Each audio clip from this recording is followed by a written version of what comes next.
नमस्कार, बात छत्तीसगढ़ की में आपका बहुत स्वागत है। मैं हूं आपके साथ बुशरा और आज बात करने वाले हैं कि क्या विकास की लिखेगी इबारत, क्योंकि पिछले समय में सरकार आने से पहले बीजेपी ने बहुत सारे वादे किए थे जिसके इम्प्लीमेंट को लेकर अब कांग्रेस सवाल उठा रही है। उसी तरीके से मोदी की गारंटी के साथ प्रदेश की सत्ता में आई बीजेपी सरकार की पहला बजट सत्र संपन्न हो चुका है। 5 फरवरी से 1 मार्च तक चलने वाली बजट सत्र 2 दिन पहले ही खत्म हो गई। इस दौरान सत्ता पक्ष और विपक्ष के बीच विभिन्न मुद्दों पर खूब आरोप प्रत्यारोप का दौर देखा गया। विष्णुदेव साय सरकार की पहला बजट सत्र किस मायने में खास रहा है, इस पर देखेंगे ये खास रिपोर्ट और उसके बाद चर्चा की शुरुआत। दरअसल बजट सत्र की शुरुआत 1 फरवरी 2024 से हुई। इस दौरान 9 फरवरी को वित्त मंत्री ओपी चौधरी ने विष्णुदेव साय सरकार का पहला बजट प्रस्तुत किया। साल 2024-25 के लिए 1,47,500 करोड़ का बजट पेश किया गया, जो सभी मंत्रियों के विभागवार चर्चा के बाद पारित किया गया। इसके पहले कृषक उन्नति योजना, महतारी वंदन योजना सहित अन्य योजनाओं के लिए 13,487 करोड़ रुपए का अनुपूरक बजट पेश किया गया। महतारी वंदन योजना सहित अन्य योजनाओं के लिए 13,487 करोड़ रुपए का अनुपूरक बजट पेश किया गया। आपको बता दें कि विधानसभा के बजट सत्र में कुल 17 बैठक हुई। सत्र के दौरान कुल 2,694 प्रश्न तारांकित और अतारांकित में सवाल पूछे। 10 अशासकीय संकल्प लाए गए, जिसमें से 5 ग्राह्य हुआ और 4 पारित किया गया। 5 विधेयक पारित कराए गए। 266 याचिकाओं को प्रस्तुत किया गया। ध्यानाकर्षण की कुल 411 सूचना सदन को दी गई। स्थगन प्रस्ताव की कुल 147 सूचना सदन को दी गई। शून्यकाल में कुल 61 मामलों की सूचना सदन को दी गई। सदन की कार्रवाई सुचारू रूप से चलाने पर अध्यक्ष डॉक्टर रमन सिंह ने सभी का आभार व्यक्त किया। सदन में मुख्यमंत्री विष्णुदेव साय ने कहा, इस सत्र में सत्ता पक्ष ही विपक्ष की भूमिका में नजर आए। अगले 5 वर्ष में हमारी सरकार मोदी की सभी गारंटी पूरी करने का आश्वासन देती है। सीएम ने व्यवस्था से जुड़े सभी का आभार जताया। आज बजट सत्र का समापन हुआ और लंबे समय तक ये सत्र चला, लेकिन बहुत ही सौहार्दपूर्ण वातावरण में ये संपन्न हुआ और आधे से ज्यादा नए सदस्य चुन के आए थे। लेकिन ऐसा नहीं लगा कि वो लोग पहली बार चुन के विधायक बन के आए हैं। सबने अपना परफॉर्मेंस बहुत अच्छा दिया। हमारे आधे मंत्री भी नए थे, पहली बार विधायक बन के मंत्री के रूप में यहाँ पर आए। उन्होंने भी बहुत अच्छा अपना प्रस्तुति, प्रश्नों का जवाब बहुत अच्छे से दिया। मतलब कुल मिला के लगता ही नहीं था कि ये नया विधानसभा था। बजट सत्र को लेकर नेता प्रतिपक्ष डॉक्टर चरणदास महंत ने कहा, विधानसभा का बजट सत्र 17 दिन चला। हमारे सभी पक्ष विपक्ष के साथियों ने अच्छा माहौल में काम किया। वित्त मंत्री, अध्यक्ष महोदय, हमारे सभी नए साथी बेहतर परफॉर्मेंस दिए। ऐसा वातावरण निर्मित किया कि सब अच्छे से काम करें। माननीय मुख्यमंत्री जी, माननीय अध्यक्ष महोदय और हमारे सभी नए साथियों ने बहुत बेहतर परफॉर्मेंस भी दिए और ऐसा वातावरण निर्मित किया कि यहाँ सद्भावना बनी रहे। सबने बड़े प्यार से, प्रेम से काम किया। कोई लड़ाई झगड़ा नहीं हुआ, कहीं कटुता नहीं दिखी। ये इस सत्र की खासियत रही और हम लोगों ने ये वचन दिया है कि आने वाले समय में और बेहतर अपना प्रदर्शन करेंगे, प्रदर्शन सुधारेंगे, अच्छा प्रश्न करेंगे, अच्छा पढ़ के आएंगे और छत्तीसगढ़ के विकास ही हमारी पहली जवाबदारी होगी। हम सब मिलकर छत्तीसगढ़ का प्रयास करेंगे। ऐसा उनका आशय ये था कि अभी बहुत सारे लोग मंत्री नहीं बने हैं। बहरहाल प्रदेश के विष्णुदेव सरकार ने इस बजट सत्र के दौरान मोदी गारंटी नाम से जितनी लोक कल्याणकारी योजनाओं के लिए बजट पारित किया, उम्मीद है कि वो आम लोगों तक पहुंचे। अब देखना होगा साय सरकार का ये बजट प्रदेश के विकास और जनता की आकांक्षाओं पर कितना खरा उतरता है। स्वराज एक्सप्रेस के लिए रायपुर से दिलीप साहू की रिपोर्ट। तो इस पर चर्चा के लिए हमारे साथ बेहद खास पैनल मौजूद है। बीजेपी से प्रवक्ता डॉक्टर विमल चोपड़ा जी हमारे साथ जुड़ गए हैं, आपका बहुत स्वागत है। कांग्रेस से विधायक व्यास कश्यप जी भी हमारे साथ जुड़ गए हैं, आपका भी बहुत स्वागत है। वरिष्ठ पत्रकार अनिरुद्ध दुबे जी भी हमारे साथ जुड़ गए हैं, आपका भी बहुत स्वागत है। तो विधानसभा बजट सत्र संपन्न हो चुका है, लेकिन जिस तरीके से विकास की इबारत क्या वाकई लिख पाएगी, ये सवाल कांग्रेस बार बार दोहरा रही है, क्योंकि सत्ता में आने से पहले बहुत सारे वादे बीजेपी की तरफ से किए गए थे और उसकी बिना पर ही सरकार बना पाई है बीजेपी। लेकिन कौन कौन से ऐसे मुद्दे हैं, कांग्रेस से पहले इस पर प्रतिक्रिया में चाहूंगी कि कौन कौन से ऐसे मुद्दे हैं जिसको लेकर अब भी लगता है कि विधानसभा में वो सवाल ना पूछ पाई कांग्रेस या मौका नहीं मिला?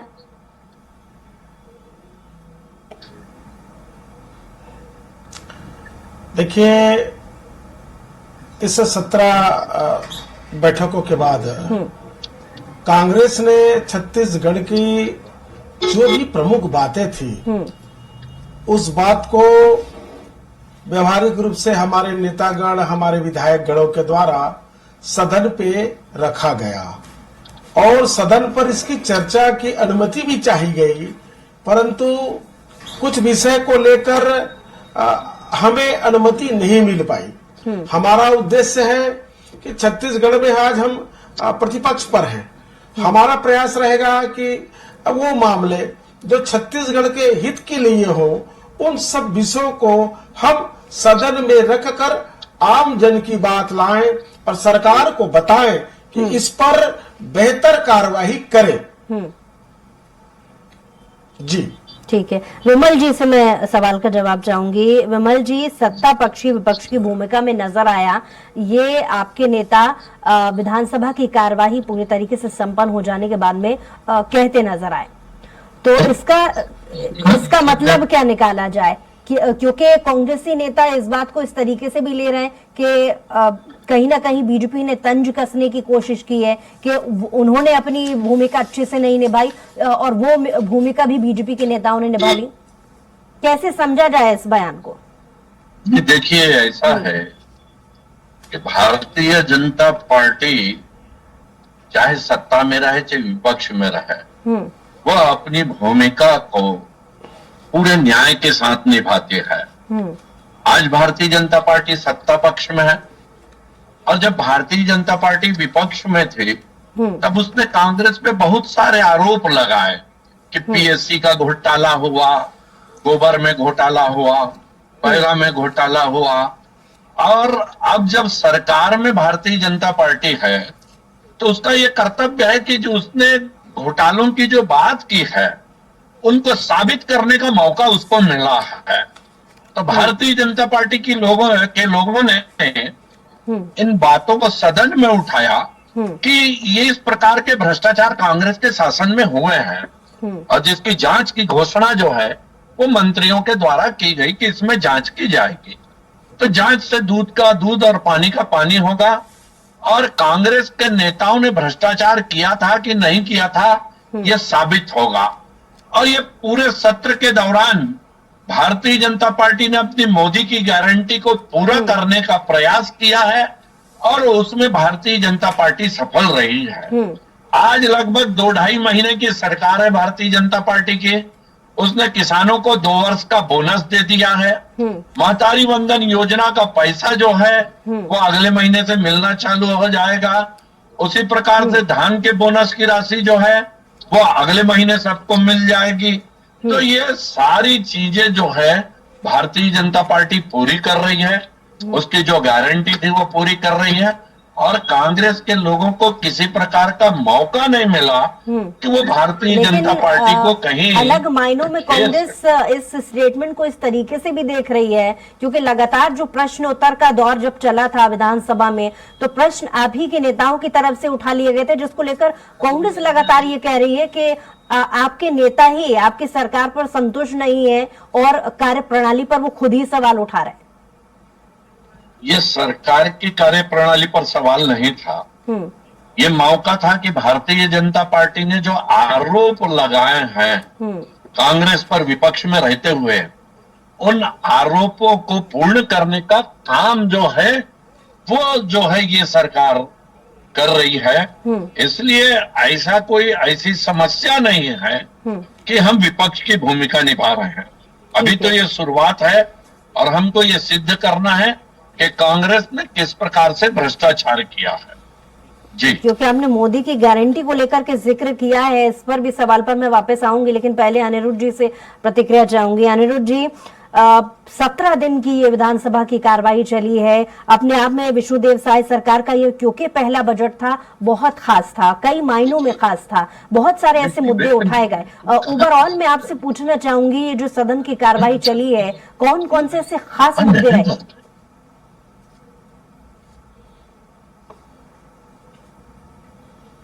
देखिए बुशरा बेग जी, इस बार का जो विधानसभा का जो सीन था, इतने सत्र हुए उससे बहुत अलग हटकर। जी 2003 का पहला चुनाव हुआ था तो 3 बार वित्त मंत्री के रूप में अमर अग्रवाल जी ने बजट पेश किया था। उसके बाद एक यहाँ पे परंपरा चल पड़ी थी कि मुख्यमंत्री ही जो है उन्हीं के पास वित्त विभाग का जो है कार्यभार रहेगा। लेकिन अभी जो है वित्त मंत्री अलग से जो है ओपी चौधरी जी रहे और उन्होंने बजट पेश किया। और इस बार के जो बजट में उन्होंने जो मतलब ये कि बजट की कॉपी नहीं थी, किताब नहीं थी, टैब में देख के उन्होंने बजट पढ़ा, एक नया दृश्य यहाँ पे उभर कर आया। मैंने पहली लाइन इसलिए बजट पे केंद्रित की क्योंकि यह बजट सत्र था। और दूसरी बात जो है विष्णुदेव साय जी ने आज वाकई में बहुत जो है एक महत्वपूर्ण बात कही कि मतलब इस बार जो है विपक्ष ही सत्ता पक्ष ही विपक्ष की भूमिका में था। निश्चित रूप से आप अगर कहीं पीडीएस के मामले को देख लें तो वरिष्ठ विधायक धर्मलाल कौशिक जी ने जो है सदन में जो है मतलब तूफान ला दिया था। महादेव ऐप, उसको राजेश मुंडा जी जो सत्ता पक्ष के विधायक है उन्होंने महादेव ऐप को ऐसा उठाया कि पूरी बमबारी हो गई, जैसे बम गिर रहा हो सदन में। और इधर हम आत्मानंद स्कूल की बात करें तो वो मुद्दा अजय चंद्राकर जी की तरफ से आया, वो भी सत्ता पक्ष के वरिष्ठ विधायक हैं और ये सिलसिला जो है आखिरी तक चला। और यहाँ जो जहां तक के कांग्रेस की बात है हम करें तो कांग्रेस में आज जो है 35 विधायक हैं, जबकि इसके पहले 2018 में जो है 15 विधायक भारतीय जनता पार्टी के चुनकर आए थे। निश्चित रूप से वो जो 15 लोगों में जो आक्रामकता, सबके सब 15 नहीं लेकिन 15 की टीम जो में जो आक्रामकता दिखती थी वो आक्रामकता 35 लोगों में नहीं दिखी। मतलब थोड़ा सा सदन की रौनक तो उस दिन बनती थी कि जिस दिन पूर्व मुख्यमंत्री भूपेश बघेल जी सदन में जब मौजूद रहते थे तो थोड़ा सा एक रौनक बनती थी, विपक्ष में एक रौनक दिखाई देती थी। मैं ये नहीं कह रहा हूं कि नेता प्रतिपक्ष डॉक्टर चरणदास महंत जी जो कमतर हैं उनका तो बहुत दीर्घ अनुभव है, लेकिन सरलता और सहजता उनका जो है बहुत बड़ा गुण है। लेकिन क्या है कि इस गुण के साथ विपक्ष जो है बहुत चीजों की रिक्वायरमेंट होती है। तो वो जो आक्रामकता भूपेश बघेल जी ने दिखाई, लेकिन हो ये गया कि इस बीच राहुल गांधी जी की न्याय यात्रा छत्तीसगढ़ में प्रवेश की और भी कुछ कारण बने तो भूपेश बघेल जी की सदन में उपस्थिति कम रही। तो विपक्ष के जो तेवर नजर आने थे वो नजर नहीं आए। तो इसलिए जो विष्णुदेव साय जी की जो मैं जिस लाइन को मैंने कहा कि उन्होंने कहा कि सत्ता पक्ष ही विपक्ष की भूमिका में नजर आया, तो अपने आप में वो महत्वपूर्ण लाइन तो थी।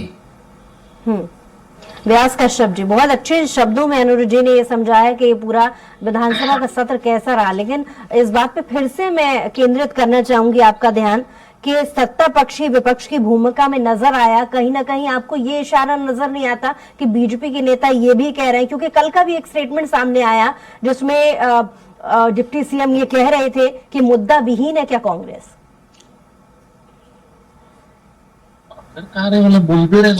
देखिए ऐसी बात नहीं है, सदन पर कांग्रेस अपनी भूमिका में थी। अब रही बात कि 2 साल, अभी 2 महीने ही हुए हैं इस सरकार को, 2-2.5 महीने, और ये वर्तमान की अभी तो बात नहीं कर रहे थे। ये विपक्ष की भूमिका में इसलिए थे कि भूपेश बघेल जी की सरकार के विषय में ये ज्यादा बात कर रहे थे और स्वाभाविक बात है अवसर उनको मिला। हाँ ना भाई, आज उनकी सरकार है, कांग्रेस ने बचाने का जरूर प्रयास किया जो वास्तविकता है, और ये काम के विषय में कम और जांच के विषय में ज्यादा बात कर रही है ये सरकार। अगर काम की बात आती तो निश्चित रूप से सरकार का जो योजना है महतारी बंधन योजना या कृषि उन्नति योजना का लाभ तत्काल माननीय हमारे मुख्यमंत्री के बैठते ही यह योजना तत्काल चालू हो जानी थी। खास करके किसानों का धान का विषय किसानों को तत्काल मिल जाना था। महतारी बंधन योजना का फॉर्म भरने में समय लगा, वो बाद में भी दे देते 1 महीने बाद फॉर्म भरने के बाद, पर किसानों के हित के लिए तो तत्काल निर्णय करना था। जिस प्रकार से माननीय भूपेश बघेल ने मुख्यमंत्री बनते ही 2 घंटे के अंदर किसानों को कर्ज माफ किया या 2500 रुपया के समर्थन मूल्य में देने की बात थी, वो भी किया। अब रही बात विधानसभा की, तो विधानसभा में कांग्रेस ने वर्तमान व्यवस्था को लेकर वहां पे ध्यानाकर्षण के माध्यम से हो, चाहे स्थगन प्रस्ताव के माध्यम से हो, सरकार के द्वारा माननीय हमारे जो विधानसभा के अध्यक्ष है ग्रहण नहीं कर पाए, चर्चा नहीं कर पाए, चाहे वह नक्सलवाद की समस्या हो, बैगा आदिवासियों की हत्या का विषय हो, चाहे मनरेगा के मजदूर जो कि अभी भी 3,000 से अधिक करोड़ों रुपए के यहाँ पे जो हम मजदूरों को मिलना चाहिए वो पैसा नहीं मिल पाया है। इस विषय में कांग्रेस ने वहां पे प्रस्ताव भी लाया, पर चर्चा करने का अवसर हमें सरकार के पक्ष से नहीं मिल पाया। विपक्ष की भूमिका में आने वाले समय में कांग्रेस के अधिकांश ने विधायक चुनकर आए हैं। फिर भी आज इस बात को हमारे मुख्यमंत्री या कि विधानसभा के अध्यक्ष या चाहे नेता प्रतिपक्ष, इन्होंने इस बात को कहा है कि इस बार विधानसभा में होनहार लोग आए हैं, भले ही पहली बार आए हैं, परंतु सबने अपने अपने तरीके से इस प्रदेश के विषय में और इस क्षेत्र के विषय में, अपने क्षेत्र के विषय में गंभीरता से विचार और प्रश्न लेकर आए हैं। और आने वाले समय में जब छत्तीसगढ़ पे यह सरकार आगे बढ़ेगी और विपक्ष की भूमिका में भली कांग्रेस है, पर एक अच्छे सक्षम विपक्ष की भूमिका में भी आने वाले समय में आपको छत्तीसगढ़ प्रदेश में देखने को मिलेगा। यहाँ कश्यप जी ये कह रहे हैं कि सत्ता पक्ष ही विपक्ष की भूमिका में इसलिए नजर आया क्योंकि मकसद यहाँ पर भूपेश बघेल के कार्यकाल पर प्रश्न चिन्ह उठाना था, न कि जनता के जुड़े मुद्दों को सामने लाने की कोशिश थी, बल्कि नियत ये थी कि भूपेश बघेल के कार्यकाल पर कैसे सवाल उठाए जाए। विमल जी जी देखिए, ऐसा है कि विधानसभा में बैठने वाले विधायक का काम यह होता है, भ्रष्टाचार किसी के भी शासन का हो वो भ्रष्टाचार उजागर होना चाहिए। इन प्रश्नों को जिनको भारतीय जनता पार्टी के विधायकों ने उठाया, कांग्रेस के लोग क्यों नहीं उठा सकते थे? उनका भी कहना यह होना चाहिए था कि यदि भ्रष्टाचार हुआ है तो जांच होनी चाहिए। महादेव ऐप का मुद्दा हो, उनको उठाना चाहिए था। पीएससी में भ्रष्टाचार है, कांग्रेस के विधायकों को उठाना चाहिए था। चारा घोटाला हुआ है, गोबर घोटाला हुआ है, गौठान का घोटाला हुआ है, तो कांग्रेस के लोगों को उठा करके, चाहे वो अफसरशाही हो चाहे पुराने मंत्री हो, उनको घेरना चाहिए था। और जहां तक अभी मैं व्यास कश्यप जी की बात सुन रहा था कि हमको वादे निभाने में ध्यान देना चाहिए। अरे 5 साल तक जिन लोगों ने वादा निभाने की तरफ ध्यान नहीं दिया, शराबबंदी का नारा देकर जो सरकार में आए और शराब पिलाने में लगे रहे, वो लोग बोलते हैं कि हमको क्या आपको वादों पे ध्यान देना चाहिए था? अरे सरकार आते ही 25 तारीख को हमने 2 साल का बोनस दिया, महतारी वंदन की योजना का लाभ अगले महीने से मिलेगा, किसानों को बोनस एक मुश्त जो है अगले महीने मिल जाएगा मार्च के पहले। जो लोग 4 किस्तों में बोनस की राशि देते थे, एक साल में किसानों को बोनस नहीं मिलता था, वो हम पर प्रश्न उठा रहे हैं। ये बड़ा मुश्किल है और कांग्रेस के लोगों को समझना चाहिए कि विधानसभा में चाहे सरकार किसी की कभी भी रही हो, यदि कभी भी किसी भी समय भ्रष्टाचार हुआ है तो ये मुद्दा उनको उठाना चाहिए। और जब कांग्रेस के लोग असफल रहे तो भारतीय जनता पार्टी के लोगों ने इन मुद्दों को उठाया। और चाहे सरकार में भ्रष्टाचार जब भारतीय जनता पार्टी के लोग भी यदि करेंगे तो उसको उठाने का काम भारतीय जनता पार्टी के विधायक भी करेंगे। क्योंकि समय की कमी है, अनिरुद्ध जी से मैं रिएक्शन चाहूंगी। अनिरुद्ध जी, लगातार इस बात पर ज्यादा ध्यान दिया गया, लगातार प्रमोट करती हुई बीजेपी ये नजर आई कि मोदी की गारंटी का इस बजट में खास ख्याल रखा जाएगा, लेकिन क्या आपको लगता है कि मोदी की गारंटी पर खास काम हुआ है बजट में?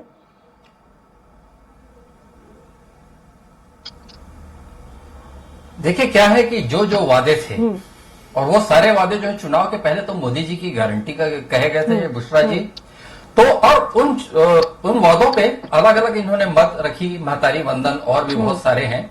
तो ये बजट का तो एक स्वाभाविक हिस्सा होना था जो कि हुआ। लेकिन यह कि बजट सत्र जो है बहुत दीर्घकालीन बजट सत्र होता है, उसमें वो बहुत सारी बातें आती हैं।